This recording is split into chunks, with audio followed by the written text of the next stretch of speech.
The Justice Department has, in its wisdom or in its greed, overreached its powers.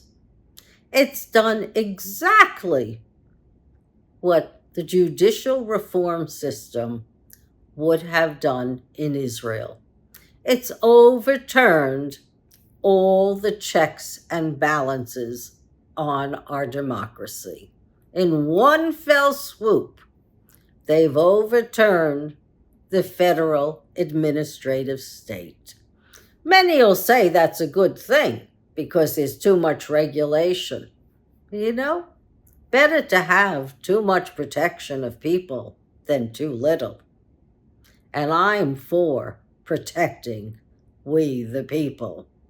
This court marches to a corporate drama. It marches to authoritarianism that's corporate-based with no accountability. So what can we do? Well, we don't wring our hands. The founding fathers always thought there should be judicial review. And with the overreach of this judiciary, I think probably they should be banned, the majority that is, from entering the Supreme Court. They've committed crimes against the state. One of their crimes is tax evasion. I don't know if every one of them has done it, but I bet you, to a large extent, Alito, Thomas, Roberts, Kavanaugh, Gorsuch, and I don't know about Amy Coney Barrett, have committed crimes, significant crimes of tax evasion. They've all lied to Congress. They said they'd recuse themselves. They said they wouldn't do or pass some of the laws that they passed, but they did it. They did it so that they could have a Christian family-based nation. Really, if you think you're going for a Christian nation, what happened to the Bible? And what happened to thinking about democracy and giving back and tikkun olam, and also having laws for kings? Because kings are not rulers without having wisdom and laws that bind them equally as it binds the populace. But no, you weren't concerned. You majority were not concerned with what happens to we the people when you trashed our Constitution. You haven't followed the emollient laws, you haven't declared your gifts, and you certainly haven't paid taxes on those gifts. You've lied to Congress when you were nominated. That's contempt of court. You failed to recuse yourself when you have conflicts of interest. That is more than an ethical dilemma. It has put us in line for an authoritarian corporate state with 50 fiefdoms and with no accountability from anybody. Well, the founding fathers always felt there should be judicial review. I suggest that committee is set up immediately. It can't happen soon enough, and there are a lot of constitutional attorneys out there who are more than willing to put rules and regulations on the Supreme Court, as it should be, and all courts. Justices can be impeached for lying to Congress, I'm sure, or for tax evasion and taking bribes. I would think those are impeachable offenses.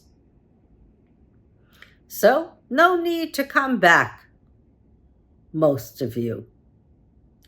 You have overreached your oath of office. And when you trash precedents and Constitution, well, then you've gone against the oath of office in totality. We don't worship a king in this country.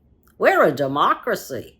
And truthfully, I prefer to stay a democracy because I like pursuing life, liberty, and happiness and equal justice under the law.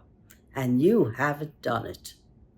You've created an oligarchy, an elite. And I wonder how many of you have gotten money from the Federalist Society. Turns out Viktor Orban is a big contributor to the Federalist Society. And you know who his best bud is? That's Putin. He's there right now, on his way to see Putin. And we all know who Trump's best bud is. That's Putin. He signed a letter of intent with Putin as soon as he became nominated for the presidency to build in Moscow. What everyone probably doesn't realize is Trump probably has to serve that second term. Giving him previous secrets, that's in the past. What's in the present is what counts for Putin.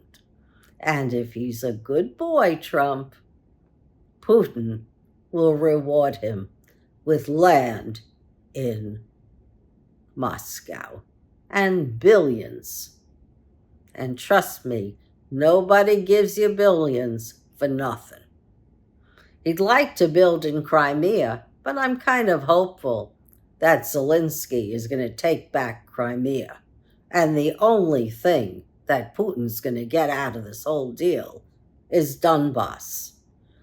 Hundreds of thousands of young Russians died. Hundreds of thousands of Ukrainian civilians died as well. War does not pay.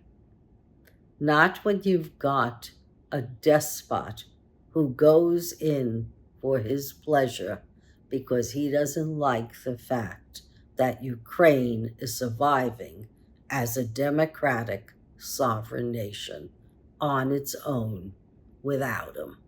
And also as the European Union is also surviving on their own without him. They've been forced to go green energy. And green energy is abundant, especially since the temperatures have soared, thanks to all the wars, thanks to the lack of climate change appreciation. So Europe's in a good place in terms of energy. They produce it, and what they don't produce, they think about how they can invent different types of energy to service their needs, and they're way ahead on usage of heat pumps. But I digress. I'm looking at the judicial system and I'm seeing a shrunk judiciary because I know that at least 3 of those people in power shouldn't be there and may, in fact, be removed under the new Imperial Presidency of Joe Biden that they've just created. After all, if it's good for Trump, it's good for every other president that comes after.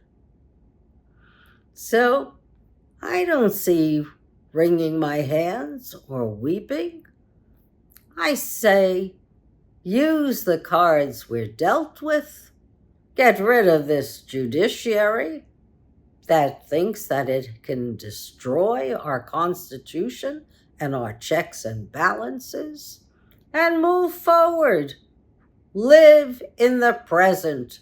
Do what we can to overturn the harm that this judiciary has caused us. They're not for we the people, folks. Don't even think about it. And you certainly don't want more like them in government. Most of them have come from Jones' day, and the blueprint for their laws and their reasoning, it's not originalism, it's Lewis Powell. The Lewis Powell Memorandum in 1971, given to Richard Nixon, who also had dreams of an imperial presidency, and executed finally by Roberts under Ronald Reagan. All thinking about corporate power, money, and greed.